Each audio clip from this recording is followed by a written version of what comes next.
The Tournament of Power has finished. Universe 7 has taken victory. Android 17 looks to Super Shenron and makes his wish. Restore all of the erased universes. It seems like it's the right thing to do, and Zeno is happy. But 17 didn't consider the scope of his wish. It's not just the recently erased universes that were brought back. Something else has been brought back as well.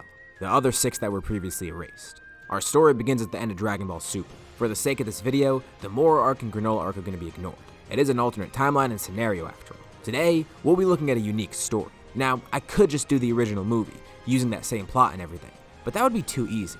Let's modernize it, create an original story out of this. And most importantly, let's make Tapion and Wrath of the Dragon canon, making it its own Dragon Ball Super arc. Just like what Broly did, let's keep this simple. The title will just be Dragon Ball Super, Wrath of the Dragon. In a void of nothingness, light emerges. What was once deleted has now been restored. The factories of Universe 3, the Saiyan cities on planet Sadala in Universe 6, the towering cities on planets in Universe 11. The Zenos watch on in delight as the universes return, but just as they expected, 17 got more than what he wished for. They don't see 12 universes now. Instead, they see 18. The 6 previously erased universes were restored. The Zenos aren't too concerned though. They erased these universes on a whim, out of anger, and anger directed towards one problem universe in particular, Universe 18. In this universe lives a sorcerer of sorts. He was set out on unleashing his ultimate weapon, one of astronomical, no, universal proportions. But things didn't go as planned. Hence, Zeno erased his universe, alongside the others out of pure frustration. But now, this universe is restored. This sorcerer, he's alive, but something isn't right. His weapon, the one that had been freed before, it's now sealed. He's still set on proving his superiority in power, with the goal of destroying every other species in the universe, and not just that, maybe even the multiverse as well. But it appears now that his universe is under watch by the 2 Zenos. 2 Zenos, not just one. If there's any sign of commotion, they will know. And this time they'll erase Hoi for good, maybe with his universe as well. He's inadvertently been given a second chance, but he can't mess up this time. His path to universal domination is opened once more, but this path cannot begin in Universe 18. No, that's too close under watch. Hoi starts by biding his time, looking for a way to unleash his weapon. Unbeknownst to the mortals of other universes, the universes are loosely linked with other ones too. Not just twin universes, but there's triplets. These extra 6 are linked with 2 others each. Universe 18 just so happens to be linked with the connecting universes 6 and 7. Back over in Universe 7, an incredible battle is happening. 3 powerful warriors bound by fate are engaged in a decisive battle, one that even shakes reality itself. Hoi's keen to pick up on this, given the proportions of the fight. These fools might be able to break the seal on this box. We move on over to Universe 7. On a planet sprawling with a yellow wasteland, Goku says farewell to a new friend of his, a Saiyan by the name of Broly. He hopes to see Broly again someday. Their fight was quite fun. Placing his fingers on his forehead, Goku teleports back to Earth. Sensing the battle, Goku once again is greeted by friends and family. Goten and Trunks think it was awesome, and they wish they could have joined. The two have been feeling a little left out lately. With school and our other heroes so far ahead of them in terms of power, they've been left in an odd spot, particularly Trunks. Seeing his future self not long ago had him thinking, will he ever be the hero one day like him? His future self is so strong and such a smart warrior, a product of a tarnished timeline. Trunks is thankful to not live in those same conditions, but he can't help but feel a desire to be involved somehow. This is it. He's gonna make a change. He tells Goten that they're gonna train. They're gonna go above Super Saiyan. Not just that, above Super Saiyan 2 and 3 even. They'll show their fathers what they're capable of. Goten asks, are they gonna make Gotenks stronger somehow? No. Trunks says they need to rely on their own strength. He tells Goten they won't need Gotenks anymore. Sure, they'll have him just in case, but they'll get so strong that he won't be needed. Super Saiyan 2 and 3 are within their grasp. No need for those multicolored forms that their dads have. If only Trunks had a sword that he could use. They begin in the gravity room, trying to push their limits. It's better to stick close to home anyways. Vegeta occasionally enters, watching them train, as well as training himself. He's happy to see that the two are taking their training much more seriously. Hopefully Trunks remains ahead of Kakarot's son though. He doesn't want Goten getting ahead. Trunks will prove that he's superior. But for the most part, he doesn't get involved. He goes back to Beerus' planet from time to time. But he wonders, how strong can those two get? They are hybrids after all. I mean, they've seen what happened with Gohan. Could those two do the same thing? A few weeks pass. They head out for the day, planning to go into the wilderness and train. Yeah, the gravity room was nice and all, and they got some good growth, but they might need a more low-key training day for once. It's gonna be awesome. Trunks is pumped up, and Goten is starting to get excited as well. They fly through a less populated part of their city, which eventually then turns into a forest. The two battle across here, clashing midair, and then landing back on the ground. As Goten lands, he trips over something. Trunks laughs at him, but Goten's confused. He doesn't know what he tripped on, but then he sees. It's some sort of weird music box. Hoi is watching on nearby. Naturally, these two kids are curious, so they try and open the box, and that doesn't work. That's strange. They even try going Super Saiyan. Nothing works. Super Saiyan 2? Nope, not gonna work. They're able to blow up planets, solar systems, and maybe even galaxies, but they can't open this small box. It frustrates them. They need to know what's inside. But Goten looks at Trunks. He has one idea. Maybe they could use the Dragon Balls. I mean, if this box is so strong that they can't break it open, maybe there's something valuable inside. But Trunks is worried. Maybe there's something sealed in there for a purpose. And Goten does consider the possibility. But these two are also kids. Curiosity is going to get the best of them eventually, and they decide to go seek out the Dragon Balls. Summoning Shenron, he's able to open the box, and a strange warrior emerges from it. Goten and Trunks look on amazed. Who is this guy, and why was he in the box? The man looks around, confused, and then angry. He runs off. Goten and Trunks try and chase him, but they can't follow him. He's too quick. What was that all about? Piccolo then flies over, seeing the Dragon Balls have been used. He looks nearby, and there's an open box. They have no other wishes for Shenron, so he disappears. Why did the two of them just use the Dragon Ball? He hopes to hear that it was for something important, and the two of them explain. Really? They used the Dragon Balls for that? Well, yeah, but they tell Piccolo too. Some guy was inside that box, and he seemed pretty powerful. What? Well, maybe he was sealed for a reason. For all he knows, those two might have made a grave mistake. Maybe they done something good. He didn't seem bad. It's not like he tried to attack them. And his ki, it didn't feel malicious at all. Gohan ends up flying over too. He's filled in on what happened. Well, he's glad the two of them are okay, but why use the wish for that? And this all seems really strange. They just randomly stumbled upon this box. Out of all the places they could have gone to, somehow that box showed up right next to them. Two people that had the ability to open it. I mean, as far as Gohan knows, that seems intentional. Granted, it could just be a massive coincidence, but still. Yeah, Piccolo never even considered that possibility. A few hours pass. It's nighttime. In the middle of the city during a quiet night, a monster attacks. But he's not at his full power. Two heroes fly onto the city. It's the Great Saiyan 1 and 2. It's been a while since Vidal's put her costume on. As for Gohan, it hasn't been too long, but he's gotten so much stronger since then. Whatever this monster is, he doesn't care. The Great Saiyan will stop him. Gohan powers up into Ultimate, fighting this monster and easily dismantling it. But the monster seemingly takes no damage. It keeps getting back up and tries attacking, until something strange happens. They hear music, and before Gohan can even attack the monster more, it dissipates. He looks around, trying to see where the music came from, and he sees a shadow nearby. Someone runs away quick. Nearby watching the Saiyan fight are Goten and Trunks, and they see that man running away. That's the same man that came out of the box. They recognize his silhouette, that hairstyle, those clothes. They go and pursue him. Gohan didn't even know those two were nearby, so they remain under his radar for now. They follow the man, going to an abandoned warehouse where they see him. As soon as they try entering, the man jumps out, with a sword drawn. He's ready to fight whoever it is, but he sees it's those two kids that opened the box. He tells them they shouldn't have come here, and they shouldn't have freed him. That was foolish. They have no idea of what they've done. Trunks asks, give them an idea of what they've done. What was so wrong about what they did? The man says even if he explains, they wouldn't get it. He should just kill them right on the spot. For all he knows, they're just going to cause even more damage. They're so irresponsible. This saddens Goten and Trunks to hear. These words are harsh, but they're not necessarily wrong.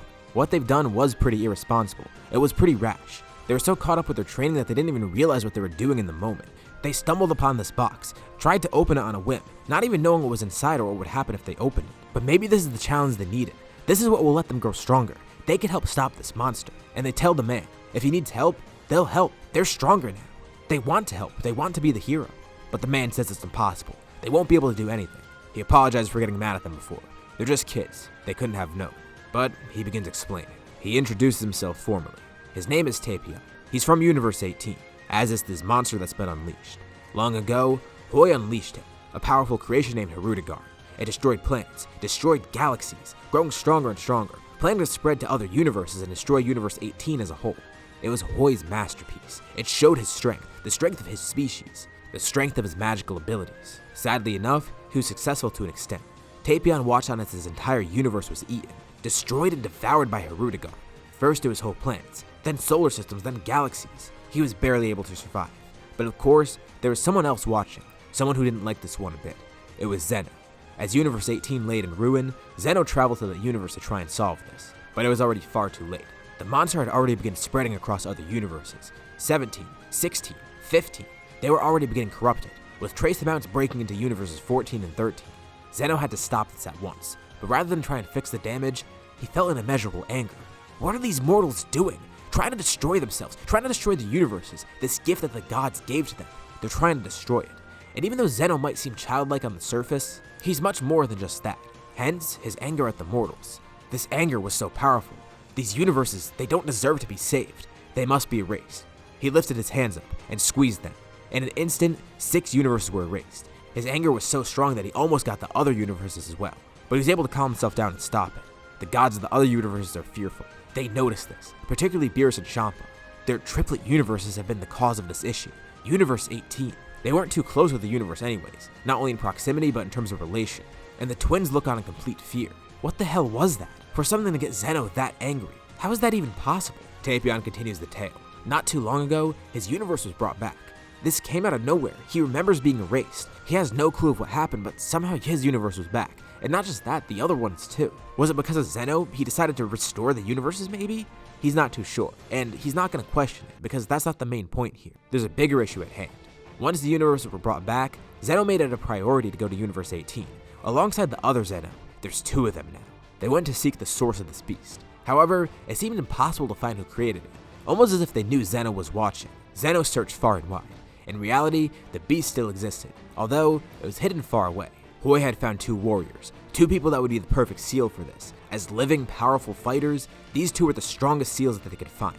In order to keep his creation safe, he sealed 2 halves of Hirudegarn within them, then sealing each of them within separate boxes. Although, the power of the seal had to be strong enough so Zeno wouldn't be able to find this box, not sensing it at all. The spell that he used, the magic for it was so powerful that Hoi himself couldn't even open it. He made it so these boxes were unbreakable, at least to some extent. These 2 warriors that they were sealed within are Tapion and Minosha, 2 brothers with great power whom originally tried to defeat the beast long ago. Alas, they weren't successful. When the time is right, Hoi can release the beast once again, but in a different universe. One half of Hirudegarn ended up here. They don't know where the other half is, and Tapion has considered going to Zeno, willing to be erased himself, but there's no way of doing that. He would like to. Zeno could solve this. If Zeno could just kill Tapion on the spot, or maybe even a god of destruction erasing him, this will solve it. But he doesn't know of what to do, and even if he could do that, it brings the risk of Zeno erasing everything once again, getting even angrier than last time. He remembers Zeno's temper, and with the gods of destruction being so fearful after what they saw, they could be just as angry. Goten and Trunks tell Tapion that they know Beerus, but he's still concerned. If Beerus finds out about this, for all Tapion knows, he might erase everyone else here too, just for meddling with that. And besides, Goten and Trunks don't want that anyways. They want to play the hero. They want to save people. This was their mistake. They could rectify it. They could prove their strength and drive and resilience. Tapion doesn't need to be killed. This monster, it can be defeated another way, but it's already too late. Once again, Hirudegarn emerges, stronger than before and more fearsome. They watch as Tapion is stressed. He grabs his head. He tells them to go, leave now, and immense power explodes out of him. Smoke fills the area.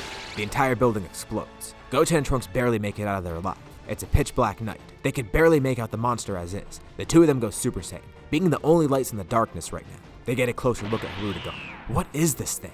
The 2 are terrified. It's almost as if they're frozen in fear. They're completely paralyzed. In the nearby city, Gohan and Videl look on. That monster's back. But something's wrong.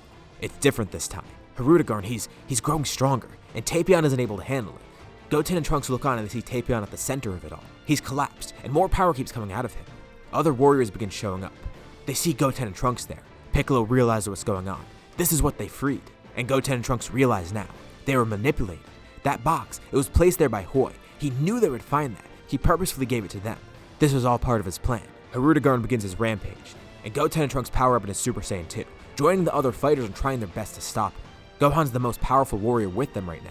He looks down at the 2 of them, concerned about how they'll fare in this fight. He would rather them be safe, but they say they don't want that. They want to battle. And even though he's concerned, he won't stop them. He'll let the 2 battle, but be careful. They have no idea of what this monster is capable of. Not too far away on the rooftop nearby, Hoi is watching on. This is brilliant. Hirudegarn is slowly getting stronger and stronger. At some point, he'll be so strong that he can exponentially grow within seconds. Going back to his full strength, devouring all the universes before even Zeno could do anything about it. He's growing exponentially fast, and it's all because of those 2 boys. But his smugness disappears. He looks on in complete disbelief. 3 people then appear out of nowhere.